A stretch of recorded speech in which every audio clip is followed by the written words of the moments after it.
Өткөндө мынау кишинин суроолору бар. Бул машалла бунун 2 суроосун окуйбуз да, анан калган интернеттеги, анан убакыт болуп кала турганбызда тиги жактан карайбыз.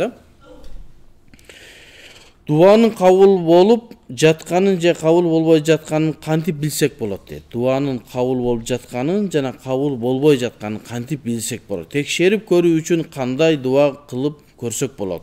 Сураган нерсем дуамдын артынан мага келүү же тагдырыма эзелтиден дуа кылууга чейин эле жазылганын билүү мүмкүнбү дейт. Тагдыр маселеси боюнча көп сурайт экен. Негизи дуанын кабыл болду болбосун анын асарынан, анын белгисинен билебиз да. Аллахым мага машина берсең, машина келсе, демек дуаң кабыл болупту деп билебиз да. Келбеген болсо, Аллах Таала дуаңды башка нерсеге. Себеби дуанын ушундай тартиби бар. Аллах Табарака дуаны 3 нерсе себептен, 3 нерсе менен карашыбыз керек экен. Дуа кылганда Аллах Таала дуаңды дароо кабыл кылып берет экен. Же болбосо сага келе турган бир кырсыкты сен дуаң менен жок кылат экен, сен айтканың болбойт. Сен бир сулуу кызга үйлөнөйүн деп атасың, аны эмес, сага келе аткан бир кырсыкты тосот экен. Же болбосо кыяматка калтырып коет экен, кыяматта анын үзүрүн алат экенсиң. Анан ошого дуа кылганда адам үмүтсүз болбош керек. Дуа кыла бер, эч качан өкүнбөйсүн. Себеби дуаң кабыл болуп калса, сураган нерсеңе жетесиң. Кабыл болбой жанагындай болсо бир баледен кутулган болосуң. Эгерде кыяматка калган болсо, андан жакшы нерсе жок. Кыяматта бизге эң керектүү нерсе ошол болот. Анан дуа, менин дуа кылуум тагдырдабы же мен дуа кылгандан кийин тагдырга жазылабы деген мааниде. Негизи Аллах Таала эзеликини биле турган, келечекти биле турган зат. Келечексе өзүңө сага ыктыяр берген, сен дуа кыласың, анан дуаңың негизинде ушу иш болот. Аны Аллах Таала эзелтеден билип туруп, сен тагдырыңа жазып койгон. Ал тагдырыбызга жазылганын биз билбейбиз. Биз дуа кылабыз, период айтып койду деген сөз да. Аллах Таала билет эзелтеден. Инсан бул жашоодо шайтанга жана өзүнүн нафсине каршы өзү жалгыз күрөшөбү же инсанды жакшы жакка үгүтүгөн периштелер болобу? Инсан өзү жалгыз шайтан жана нафси менен күрөшүүсү адилеттүү элеби? Эмнеге адилетсиз? Сизде ыктыяр бар. Эч качан шайтан сизди колуңуздан жетелеп барып зина кылдырбайт. Сиздин өзүңүз сизге васваса салат, анан ыктыяр кылган сиз өзүңүзсүз. Анан дуа шайтан менен жана нафс менен күрөшүүдө адам өзү гана күрөшөт. Менин билгенден ушу. Периштелердин жардам берүүсү боюнча менде маалымат жок. Эгерде бирөөлөрдө маалымат боло турган болсо, берсе, нур үстүнө нур. Мен билгенден адам өзүнүн нафсиси менен өзү күрөшөт, шайтан менен өзү күрөшөт. Ыктыярдуу түрдө. Себеби бул адилеттүүлүк. Кандай эмнеге? Эгерде шайтанга сен сөзсүз баш ийип каласың десе, ошондо адилетсиз болсо, шайтан бизге эйлик кыла албайт. Болгону бизге кызыктыруулуу нерселерди көңүлүбүзгө салат, анан биз өзүбүздүн ыктыярыбыз менен барып күнөө кылабыз. Ал эми сиздин такыбалыңыз күчтүү боло турган болсо, такыбалыңыз сизди туура жакка үндөйт, ошо менен барып жакшы амалдарды аткарасыз.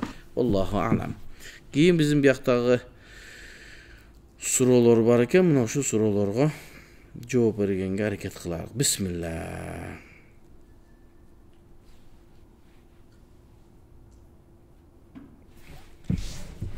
Ассаламу алейкум устаз. Бидатты бидат экенин билип туруп кылса куфур болобу же бул өзү күнөө болобу же күнөө болбойбу? Бидаттын бидат экендигин билип туруп кылсаңыз күнөөкөр болосуз. Себеби шариатта көргөзүлбөгөн амалды аткаруу. Бидат деген эмне десе, шариатка каршы келген жаңы пайда болгон нерсе. Кандай кыласыз? Бир адам мен пешинди 5 рекет окуйм, Аллах Таалага жакындаш үчүн дейт. Жок, бизге парыз болгон 4 рекет. Сен өзүң ойлоп таап атасың, шариатта жок, шариатка каршы келген мен 5 рекет окуп Кудайга жакындайын деп атасың, исламда, динде жаңы нерсени пайда кылдың. Бул нерсе арам болуп эсептелет. Эгер ушуну атайлап билип туруп кылган болсо күнөөкөр болот. Анан азыркы мезгилде ушундай нерсе болуп калды, ар бир нерсени бидат деп эле шариатыбызга каршы келбеген жаңы пайда болгон маселелерди деле бидат Kullu bid'atin dalala, her bir жаңа пайда болгон нерсе бул адашуу, ар бир адашуу тозокко алып барат дейт. Анда маселе оор болуп калат. Андай боло турган болсо, сахабаларды биз айтышыбыз керек болот. Сахабалар бидатчы деп. Неге? Пайгамбарыбыз кылбаган нерселерди сахабалар кылды. Сахабалар кылбаган кээ бир нерсени табииндер кылды. Эч бир адамдар аларга эмне кылбады? Каршы чыкпады. Мисалы, Абу имам Пайгамбар саллаллаху алейхи ва саллям таравих намазын бизге сүннөт кылган жок. 2 күн 3 күн чыкты, адамдар көбөйүп баштаган таштап койду. Эмне силерге важип болуп калбасын деп. Кийин Абу Бакир деле эч нерсе кылган жок. Таравих намазын окуган жок. Рамазанда ар ким өзү билгендей эле ибадат кылды. Бирок Умар радиаллаху анхуга келгенде эмне кылды? Адамдарды топтоду дагы 20 рекетке байлап, 20 рекетке. Каяктан алды бул 20? Умар ибн Хаттабдын иштихады. Шариатта келди, келген жок. Пайгамбарыбыз айтты, айткан жок.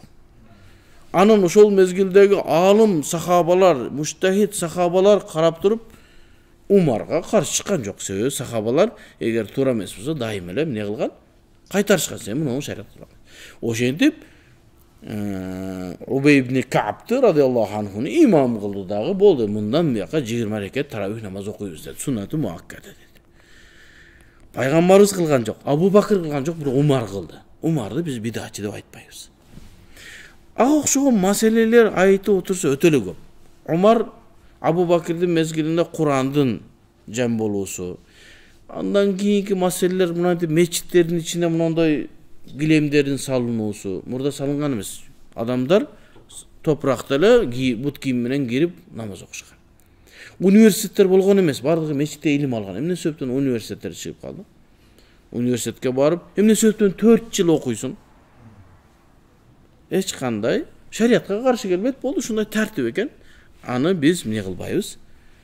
Бидат деп эле өкүм кыла бербейбиз. Эми ошол кээ бир мусулман бир туугандарыбыз бидаттын аныктамасын жакшы билбегендиктен же устаздарынын туура эмес жолдо экендигинен улам ушинтип ар нерсени бидат деп. Мисалы, биздин намаздан кийинки отуруп, имам менен кошуп зикир кылып, дуа кылганбыз. Бидат. Ошон үчүн туруп кетишет. Эмнеге? Сахабалар кылган, пайгамбарды табииндер кылган эмес. Биздин Орто Азияда эле кылат. Кайсы жери шариатка каршы келип атат? Эч жери шариатка каршы келген жок. Каршы келип жок. Чогулуп, адамдар жакшы жаңы намазга келип аткан бирөө болушу мүмкүн. Жаңы намаз үйрөнүп аткан бирөө бар. Ага зикир чалуунун жолдому субханалла деп өзүңүз зикир кыласың. Аркадан ар ким өзү зикирин чалат. Акыры жамаат менен дуа кылып коебуз. Ошол дуабыз кабыл болуп калса, анан Куран окуйбуз, Куранды окуп эскертип турушубуз керек. Куран окуса боло береби? Эчтеке болот. Дуа кылып, анан пайгамбарга салават айтабыз. Зыянбы? Зыян эмес. Кылып келгенбиз, ошол Орто Азияда бул нерсени эмне кылып келди. Биздин устазыбыз доктор Салах Абул Хаж айтат, бул эмне? Шунча жылдан бери кылынып келет, кыла беребиз, мустахаб. Адамдар бардыгы билип калса деле кыла беребиз. Бизге ушуну араб өлкөлөрүндө андай нерсе жок. Ошого ар бир нерсени эле бидат дей берсек, анда не болуп калат? Ана эми бидат, ошо бидат аткарсам куфур болуп калбайбы дейт. Сиз жашап аткан бидатка карайт алчы. Эгерде жашап аткан бидатыңыз шариатка каршы куфур боло турган бидат боло турган болсо, анда Кудай сактасын, динге зыяны болушу мүмкүн. Ошол себептен биз күнөө деп айтып туралы, ошол жасалып аткан бидаттын абалына жараша өкүм берилет. Эгерде капырлыкка алып бара турган бидат боло турган болсо, анда капырлык болот. Кудайым өзү сактаган болсун. Ассаламу алейкум. Жунуп болгондон кийин жуунбастан туруп тамак жесе же суу ичсе макрух тахрими болобу? Аллах разы болсун дейт. Жунуп болгондон кийин жуунбастан туруп тамак жесе же суу ичсе макрух тахрими болобу дейт. Жанагы маселе бул боюнча мурда айттык бекен. Адамдын денеси жунуп болгондон кийин, жунуп деген нерсе бир аялына жакындык кылгандан кийин милдеттүү болгон жуунуу өкүмү. Эгерде ошол жуунуу өкүмү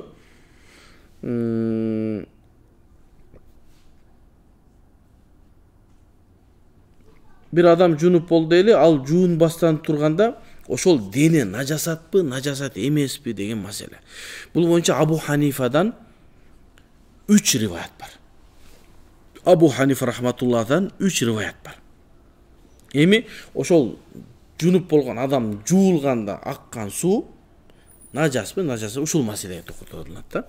Себеби ооз жунуп болгондон кийин ооз менен мурун нажас болду. Эми тамакты ичсең, суу ичсең, ооздогу нажасатты алып, нажасат оозуңа кирип кеткендиги үчүн макрух тахрими болобу дейт. Ошого Абу Ханифа рахматуллах алейхиден 3 риваят бар. Биринчи риваяты. Бул Хасан бин Зияд Лю'лу'i радıyallahu anh'un риваяты.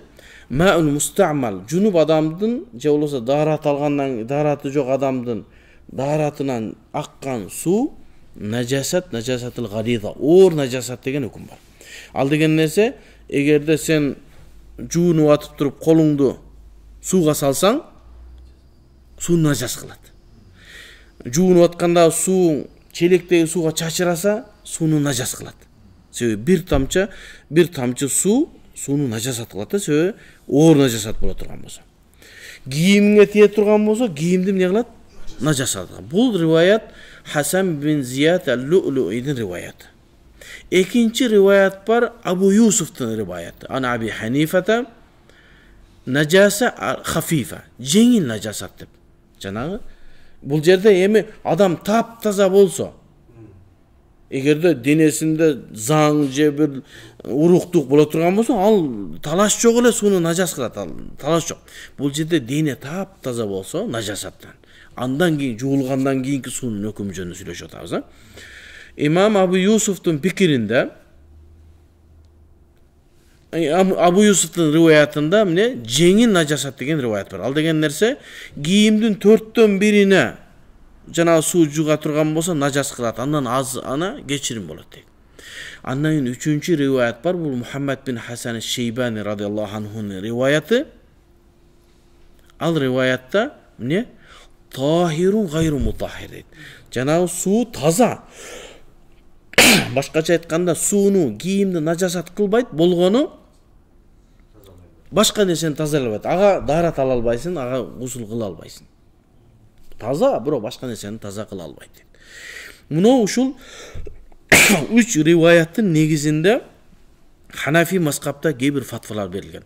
Кээ бир аалымдар ошол жанагы нажасатыл гализа Хасан бин Зияд Лю'лу'идин сөзүн алып туруп, не макрух деген оозду мурунду жуубастан туруп тамак жесе. Бул Муниятул Мусалли китебинде келет, жана башка китептерде макрух деп келет. Макрухтун тахрими деп ачыктаганыбыз. Макрух деген мүмкүн тахрими болушу кыйын. Же болсо тахрими деп себеби ал нажасат деп атат да. Нажасат оозго нажаса кетсе макрух тахрими. Бирок фатва имам Мухаммаддин риваятына таянылып, ал не tahirun gayru mutahhir, najasat kılbaydı. Son için İmam Qadi Khan rahmetullah aleyhi özünün fatvasında egerde bir junup ola turgan bolsa, tamak jese oğuzun murdun juup koyuşu kolu mustahab deydi. Mustahab. Eger juvagan bolsa la ba'sa bihi deydi. İmam İmam İbn Nuceym Allah alam Bahr-ı Raik kitabında da bayanda. Bul boyunca burada aytkanmın ben, esimde var. Bul boyunca da burada aytılgan. Bahr-ı Raik kitabında uşul talaşlar jana 3 rivayatin negizinde biri najasat galiza tahrim dep koya turgan bolsa, ошол jana birinci kavulda jese eç nerse bolбойт, juup koyuş mustahab degender jana fatvаны algan. İbn Nuceym Bahr-ı Raik'ta fatva ne? Mustahab dep fatva berет. Başkaça aytkanda janagı deneden çıkan su tahir gayru mutahhir, oğuz juup koyuş mustahab dep aytılınat. Allahu alam. Makruh tahrimi emes. Hem şunday kavul var, birok fatva ala kavli Abu Hanifa'nın Muhammed bin Hasan Şeybani'nin fatvasına verilet.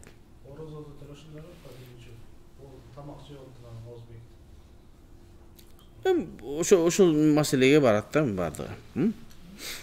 Bul jaktan sorular бүтүптүр эми. Же мен муну жакпай коюп суроо келбей калдым. Өткөн күдөй болуп. Ана тут ошондой болуптур да мынакей. Толуптур экен мынакей.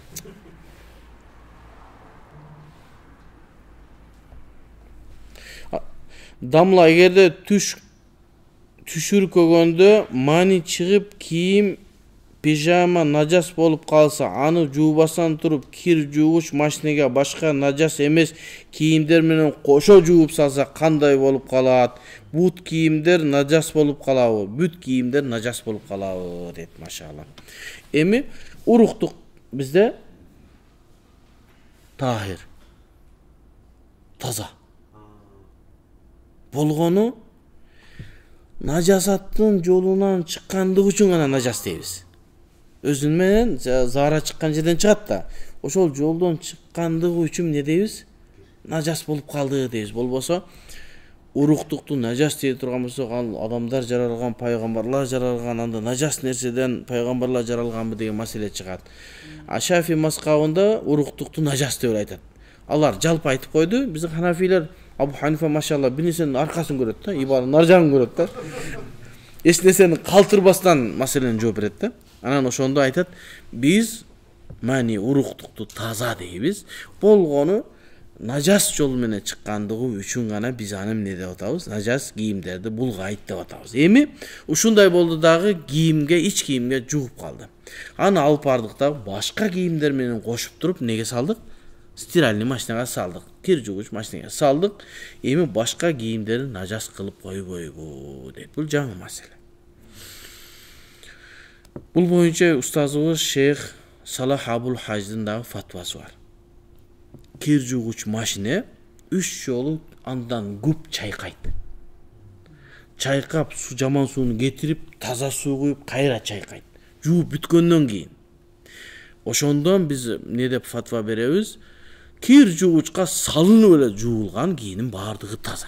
Кандай нажас болсо да. Эми билбейм, мындай тезекти кошуп салып ийсең, анда ал тазаланышы кыйын болуп калышы мүмкүн. Бирок ал жана майда нажасаттар жууп бүткөндөн кийин 3 жолу не кылат? Чайкайт. Чайкап, тазалап туруп, анан кийин чыгат. Биз ошол кир жуугуч азыркы мезгилде LG, Panasonic деген сонун кир жуугучтар чыгып калбадыбы? Үндөбөс келин деп коебуз анычы. Салып койсоң жууй берет. Келиндерге окшоп кир көбөйүп кетти дебейт. Үндөбөйт ал. Үндөбөс келин таза жууйт иншалла. Андан чыккан кийимди биз таза деп шектенбестен кие берсек болот. Иншаллаху таала.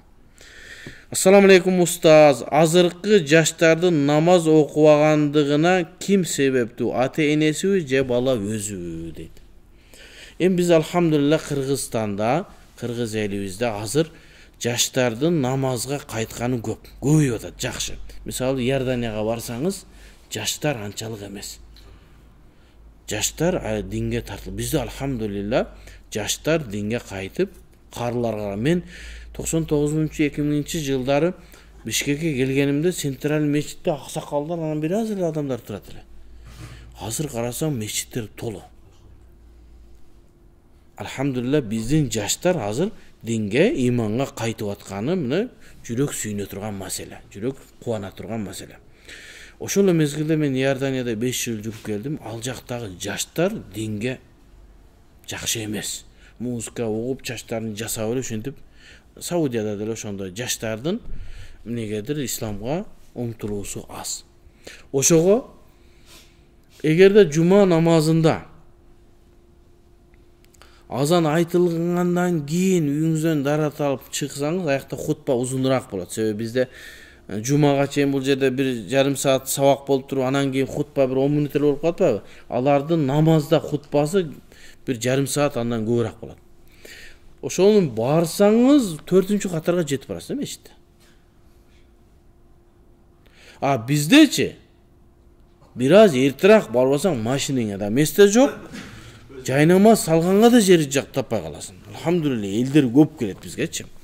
Анан ошого эми алардын намаз, эми кээ бир адамдар намазга келбей аткан болсо, биринчиден ата-энеде дагы бир себеп бар. Себеби ата-энеси жаш мезгилинен баланы тарбиялап, колунан жетелеп мечитке барып, алымдардын жанына алып барып, сабактарга алып барып, намазды көргөзсө, балагатка жеткенден кийин болду. Ата мойнуна милдетинен кутулду. Балагатка жеткенден кийин адам өзү жооп берет Аллахтын астында. Балага ата-эне балагатка жеткенге чейин гана жоопкерчилик.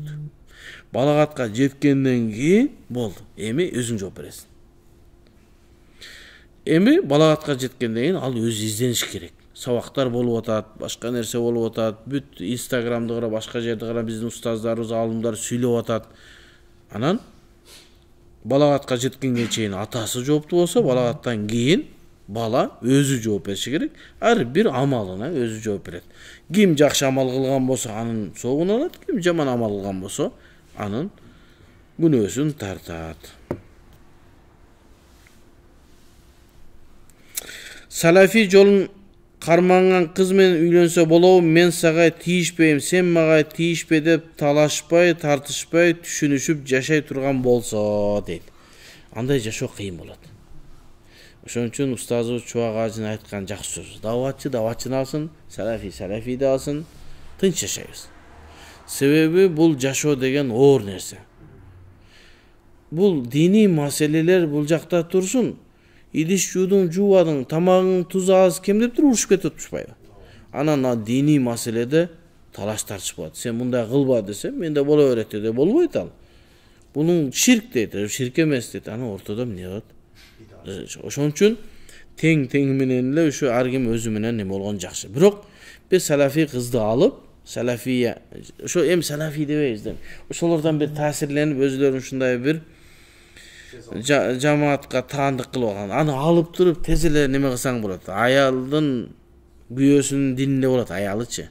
Анан кээ бирөөлөр өтө кыйын аялдар болбосо, алып туруп ошону кайра ахлы суннага киргизсеңиз жакшы болот иншалла. Анан сиз да өзүңүз салафи болуп кетсеңиз, мен бир кызды мен бирөөнү уккам. Ошо кыз ошондой неме экен, даватчы балага үйлөнгөн, кийин даватчы бала дагы эмне болуп кеткен? Салафи болуп кеткен. Аялдар суроо. Салафи туугандарыбыздын акыбалдары кандай болот акыретте? Окуган намаздары акыретте носкиге аялдары жоолуктарына мас кылышат экен. Аялдары намаздарын эркектердей кылып окушат го, кыймыл аракеттерин дейт. Негизи эми алардын кыяматта кимибиздин абалыбыз кандай болот, аны Аллах билет. Бирок бизге ижма болгон аалымдар бекемдирген 4 мазхабтын бирөөсүн кармасак, иншалла 5ке киребиз деген эмнебиз бар? Үмүтүбүз бар. Булардын абалы ахлы суннага туура келбей кала турган болсо, Аллах Тааланын астында өзүлөрү абалын берет. Себеби байпакка мас тартуу ахлы сунна вал жамаада дурус эмес. Жукка байпакка. Ал эми жолугуна мас тартышат экен аялдарчы. Себеби пайгамбарыбыздын имамасына өзүнүн селдесине мас тартты деген хадисти карап туруп эле эмне? Башка мас тартпастан имамага мас тартып койгон бар. Бирок ал хадистин баардыгын топтоп көрсө, ханафилер машалла, ханафи мазхабты эле кармана бергиле. Акыры кайтып келесиңер ошол жолгочу. Ханафи мазхабтар терең изилденет да. Терең изилденип карап көрсө, ошол хадистердин баардыгын эмесе, башка ошол эле хадистин башка риваятта пайгамбарыбыз насыясына, көкүлүнө, мына маңдайына мас тартып, андан кийин эмесине селдесине мас тартты деген хадис. Ошон демек пайгамбарыбыз башына мас тартып, андан кийин үстүнө жөн эле мас тартып койгон. Аны биз билбейбиз эмнеге. Сиз дагы селле кийсеңиз, башыңызга мас тартыңыз деп үстүнө селлеңизге мас тартып койсоңуз зыяны жок. Ал эми селдесине мас тартты деген хадисти алып, андан башка өкүм чыгарып, жолуга түшүп кетсе, анда эмне маселе оорлоп кетет. Эми ар ким өзүнүн кылган амалына жооп берет. Биз милдеттүү эмеспиз, сен мындай намаз оку дегенге. Өзү ушул жолду тандады, өзү жооп берет. Кыяматка барганда эң биринчи сурала турган амалыбыз бул намаз. Бирок ушу ахлы сунна вал жамаат 4 мазхабты кармай берсек, иншалла 5ке киребиз. Дүйнөдөгү аалымдардын 99% мазхаб кармайт. Кээ бир аалымдар гана мазхаб кармабай өзүлөрүнүн эме болбосо, калган мен деген аалымдар караң, бардыгы мазхаб кармайт. Же Шафии, же Хамбали, же тафсир жазган аалымдар караң, же Шафии, же Ханафи. Хадистин шарттарын жазгандар караң, же Ханафи, же Шафии, же Малики. Нахву эрежесин, грамматиканы жазгандар караң, же Шафии, же Малики. Мазхаб кармабаган деген бир аалым жок. Эми ошол тарыхты окуп чыгып, анан өзү бир чечим кылса иншалла. Bala ölüp törөлgөн bolsa kıyamatta tirilebиз же ал адам болуп эсептелинбейби дейт. Эгерде 4 айдан кийин өлүк болуп төрөлө турган болсо, бала өлүп төрөлгөн болсо, 4 айга чейинкиси эсепке алынбайт. 4 айга чейин, ошон үчүн шариятыбызда эгер бир олуттуу себеп боло турган болсо, 4 айга чейин баланы алдырганга болот дейт. Эненин бир ден соолугуна байланыштуу бир нерсе боло турган болсо. Андан 4 айдан кийин төрөлүп, өлүк төрөлгөн болсо, Аллаху алам, билбейм шуну. Билбейм. Бирок төрөлүп туруп анан өлгөндөр бейиште куштар болот деген маалымат бар. Өлүп төрөлгөндөр кандай болот? 4 айдан кийинкиси мен билбейт экенмин. Ушул суроону мүмкүн бир тактап туруп анан жооп беребиз иншалла. Ассаламу алейкум, кандайсыз устаз? Сизди биз жакшы көрөбүз дейт. Аллах таалам сизди жакшы көргөн болсун. Машаллах. Түз эфирден жазып атабы, бул жактан жазып. Суроо: сахабалардын күнөөсүн киносун көрсө болобу? Жүздөрүн көргөзүп тарткан дейт. Негизи биз мурда ушул жакшы эмес дейт элек. Мурдагы Рисала деген кинону ким көргөн? Ошондо Али радиаллаху анхунун пайгамбарыбыздын сүрөттөрүн көргөзгөн эмес, башкалардыкын көргөзгөн. Алымдардын арасында эмне кылды? Эми адамдар Умар ибн Хаттаб же пайгамбарыбыз жанагы сүрөт эсине келбесин дейт. Ал Умар ибн Хаттаб башкалай. Бирок кийин Чубак ажы менен Меккеде сүйлөшүп отуруп калдык. Анан мен айттым, ушул нерсени биз болбойт деп айтышыбыз керек го. Себеби адамдардын пикирине кететсем, Чубак ажы менен кабан жанында отуруп айт. Дейт, Олжобай дейт. Ооба дейт. Бирок дейт, адамдар азыр китеп окубай калды дейт. Кийинкилер кинону көрүп, анан иманга келет дейт. Биз дурус деп кое берели. Адамдар ошондон көрүп, ошону менен бир сахабалар ушундай болгон деп бир ошондо Умар ибн Хаттабтын киносу жаңы чыгып аткан. Умар ибн Хаттабты өзүн көргөзүпчү. Шуну көрө берели деп айта берели дегенден анан макул деп Чубак ажы менен сүйлөшкөн сөзүбүз бар эле. Демек ошого көрө берсек иншалла зыяны жок. Себеби ошол жерден Умар ибн Хаттабтын киносун көрөсүзбү, Рисаланы көрөсүзбү, Хаджаж ибн Юсуф ат-Такафидин киносун көрөсүзбү?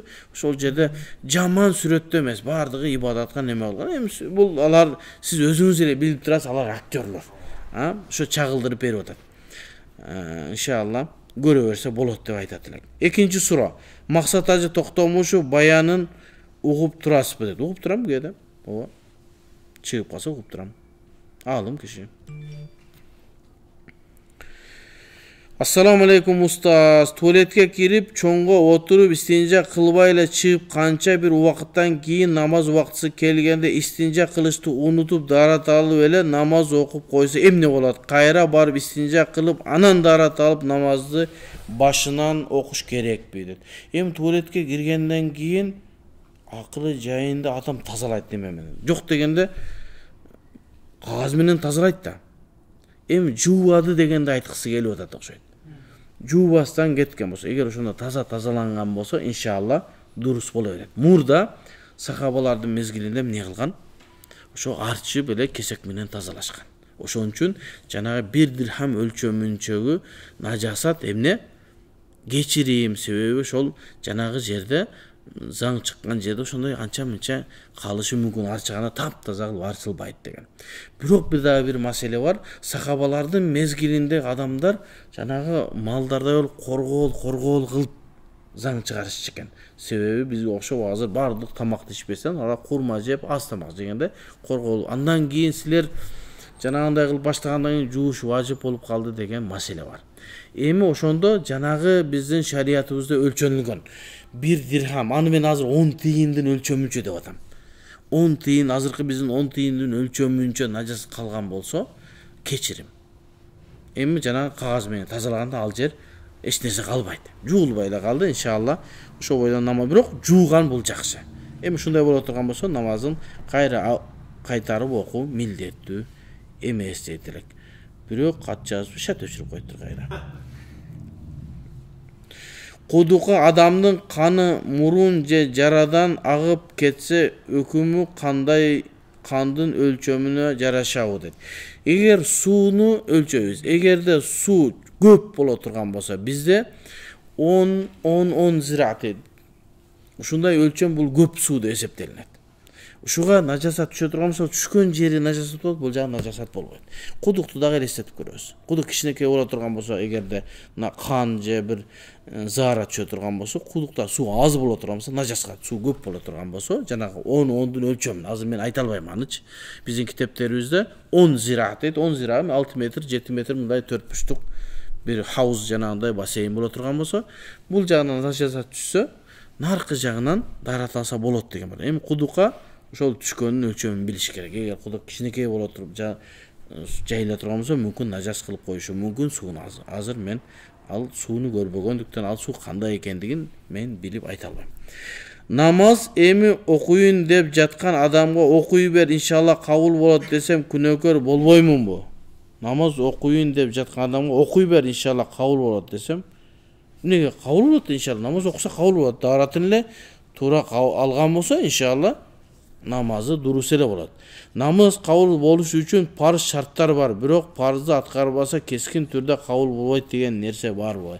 Эми жалпы адамдарга биз даратты үйрөтөбүз. Кийимиң таза болсун, дарат намаз окуган жериң таза болсун, кыбланы кара деп баягы намаздын жалпы сүрөтүн көргөзөбүз. Эгер алардын ичинен парызы калып кете турган болсо, намаз кабыл болбой калат.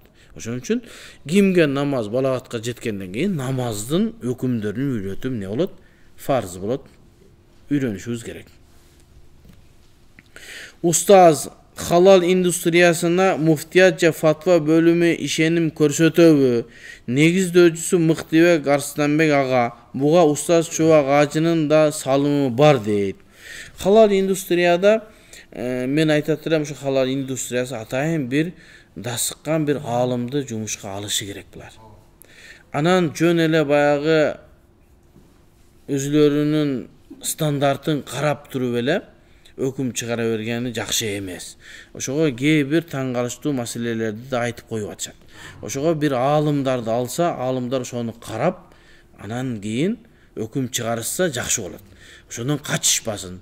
Банкка деле биздин устаздарыбыз, аалымдар барып, банктарда иштеп атпайбы? Ошондой эле халал индустриядагы бир аалымды ишке чакырсын, айлыгын төлөп берсин, анан тигилердин стандартын алып келсин, стандартты карайлы, стандартты карап туруп, анан кийин шарияттагы китептерди карап туруп, анан өкүмдөрдү чыгарып берсе, маселе жакшы болот. Мисалы, биз Малайзиянын стандарты менен иштеп атабыз деген уктум да. Малайзияда Шафи мазхабында кээ бир нерселер бар, Шафи мазхабында арам нерсе бизде адал болушу мүмкүн. Аларда адал нерсе бизде арам болушу мүмкүн. Ошого ошол стандартты дагы карап көрүп, ошол стандарт Ханафи мазхабына туура келсе, фатва бериш керек. Анан ошого эми Мыктыбек Арстанбек устаз өтө муштахид жакшы адам. Чубак ажы дагы ошол салымы бар бул халал индустрияга, бирок азыркы мезгилде мен билгенден таяна турган бир аалымы жок. Өзлөрү жанагы неменин стандарттын негизинде гана өкүм чыгарып атышат. Кээ бир маселелерге оорураак маселе чыгып калып атат. Ал жерде муфтий болуш керек да. Муфтий болуш керек. Анан бир аз халал индустриянын стандартын билип алып, фатва бериш оор. Абалды караш керек. Умумул балва деген эреже бар. Тейсир, ал-машакка деген чоң-чоң эрежелер бар. Анчын расмул муфтийди окуп чыгыш керек. Кантип фатва берүүнүн өкүмдөрүн окуп чыгыш керек. Анан ошого карап туруп, анан кийин өкүм чыгарса жакшы болот. Муфтияттын өзүндө дагы биздин астында халал индустриянын бөлүмү бар. Бу Мыктыбек Арстанбек агадан башка. Мен билгенден ал жерде дагы ошондой маселелер каралат иншалла. Ошол азыр эстеп туруңуз. Ал халал индустриясында окуган Бактияр деген жигит Сирияда окуп келген илимдүү жигит. Мен билгенден ал ошол жакшы маани берсе керек. Устаз жанагы Чубак устаз Тоймурсту айтып кеткендей баары жеп калбадыкпы? Азыр кандай болду маселе, жеп атасызбы? Ошол Тойбостун ошол Чубак устаз жана башка устаздар барып текшерилгенден кийин өтө намазкан адамдар, багы шариатка ылайык келе турган кылып союп, эттерин баардыгы жайында кылат экен. Анан өткөндө бир фитна чыкты.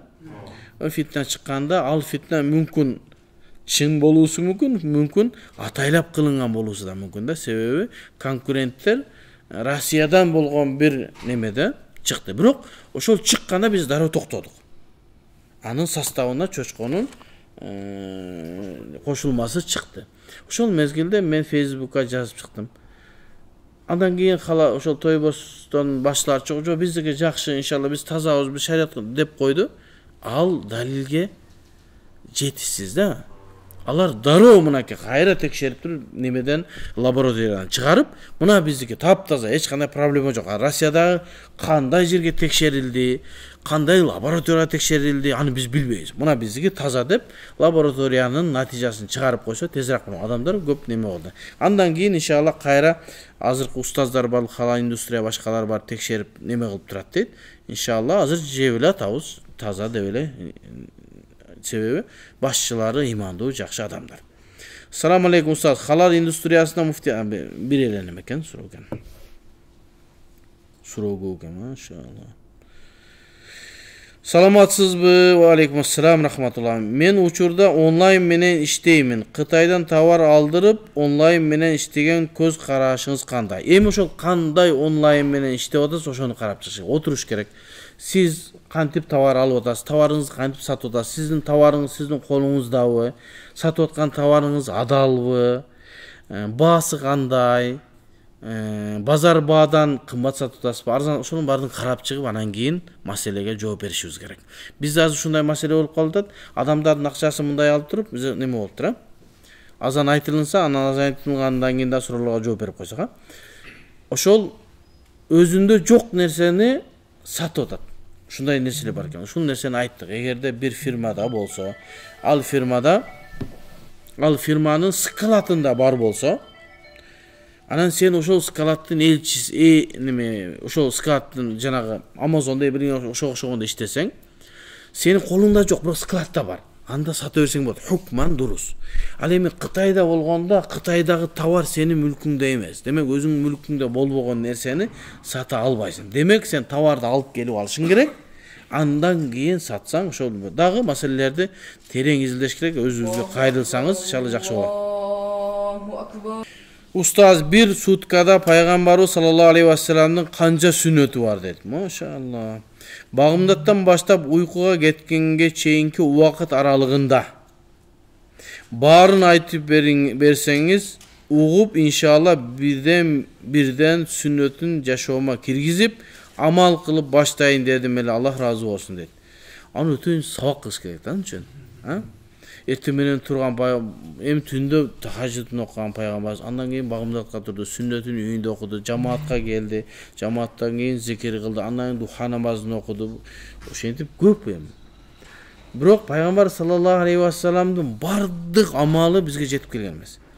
Кээ бир амалдары гана динге байланыштуу болбосо, пайгамбардын басып турганы эле сүннөт да. Негизи көп нерсе. Мунун үчүн атайын сабак илим алыш керек го. Муну эсептеп бере албайбыз азыр.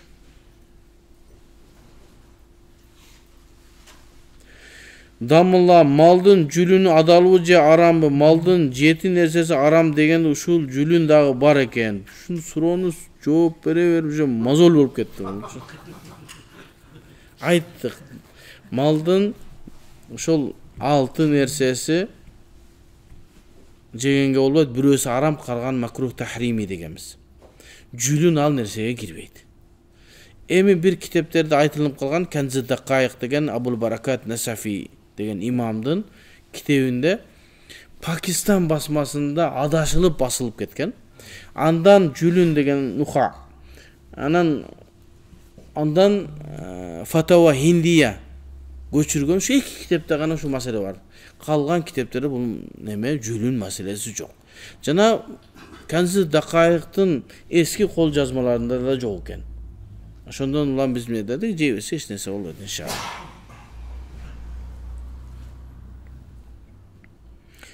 Устаз, шариятыбызда сооданы үйрөткөн китептер барбы? Бизде көбүнчө батыштын бизнесмендеринин китептери бар.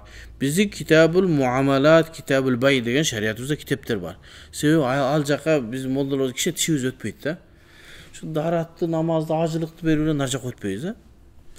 Ошого соода китептеринен сабак болсо, иншалла, ар бир сооданын шарттары, тартиптери бардыгы биздин китептерде жазылган. Бирок кыргызча китептер жазылганбы, орусча китептер жазылганбы билбейм.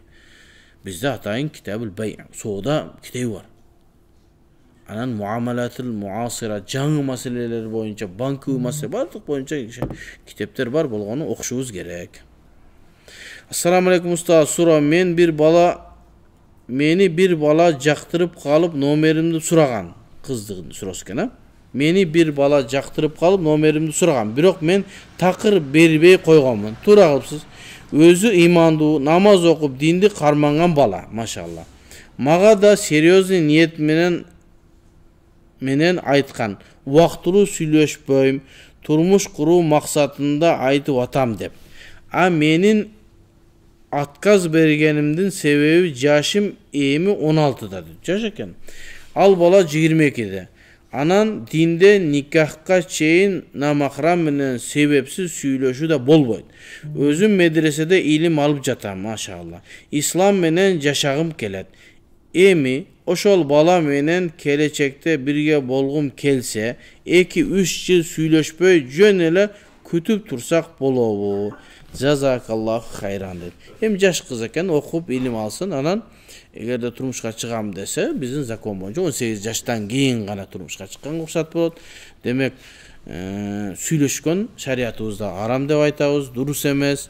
Анан кантип сизге жолугуп, неге телефонуңуз, демек кичине сүйлөшүү болгон. Ага айтыңыз, 2-3 жылдан 2 жылдан кийин кел, ата энеңди жөнөт. Эгерде көңүлүңүз бар болуп жага турган болсо, мына ошону ата энеңизди жөнөтүп, сиздин кадыр баркыңызды ордуна коюп, махырыңызды берип, каныңызды берип, атаңыздын колунан аманатка мойнуна жүктөп алып кетсин, иншалла. Иманды 22 жашта болсо, азыр үйлөнгөнгө болбойт, 16 жашта болсо. Шариятка туура келбейт. 2-3 жылдан кийин сүйлөшпөй күтүп. Майлы күтөм десеңиз, өзүңүздүн ыктыярыңыз, сүйлөшпөй күтө бериңиз. Анан бирок ошол ата энеңиз жөнөтүп койгон жакшы болот. Бизде шариятыбызда жаңы төрөлгөндө деле кудалашып кое берет, боло берет.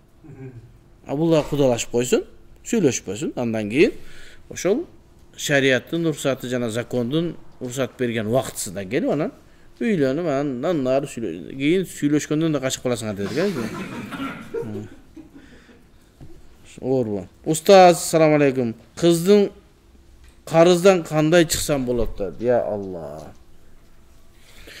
Карыздан чыгуу үчүн иштеш керек, дуа кылыш керек.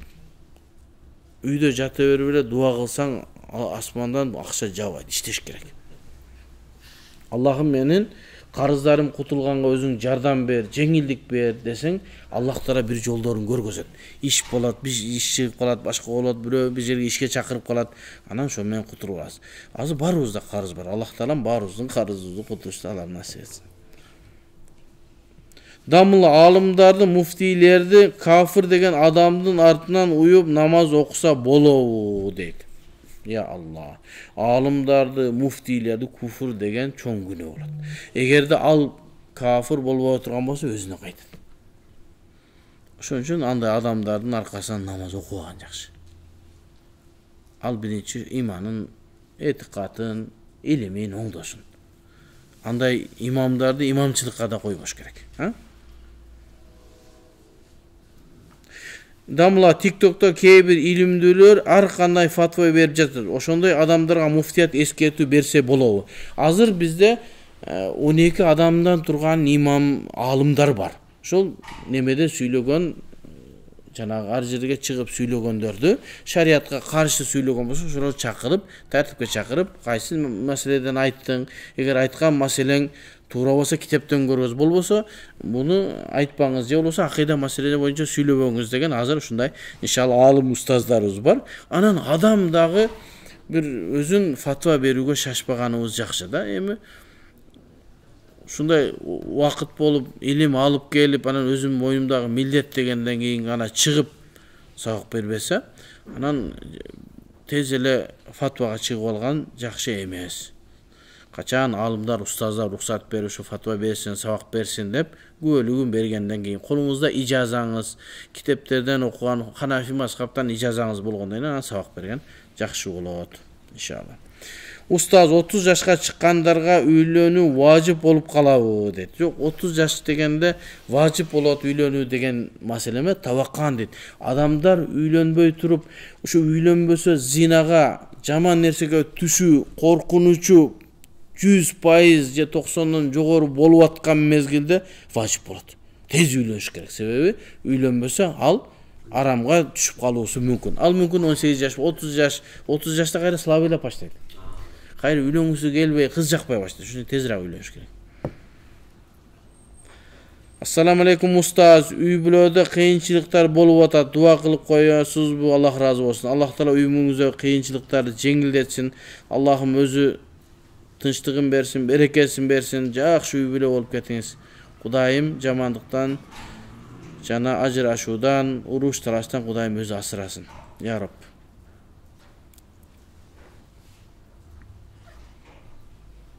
Устаз, эң чоң мусулмандарга эң зарыл топ 3 пайгамбарыбыздын саллаллаху алейхи вассаламдын сүннөтүн айтып бере аласызбы? Рахмат дейт. Я Аллах. Топ 3. Эң чоң мусулмандарга эң зарыл. Эң зарыл болгон биринчи мусулман болуш керек, имандуу болуш керек, мазхаб кармаш керек. Болду. Анан калганын иншалла оңолот иншалла калган. Şu menен суроолор түгөнүптүр. Саллаллаху таала хайра халқи Мухаммад ва аля али ва сахаби ажмаин. Амин. Аллахым şu алган илимдерибизди өзүң берекелүү илимдерден кылгын, алган амалдар илимдерибизди амал кылуу насип эткин, айткан маселелерибизди Аллахым туура кылгын, адашкан болсоң өзүң туура жолго салгын. Ва саллаллаху таала хайра халқи Мухаммад ва аля али ва сахаби ажмаин. Рахматка.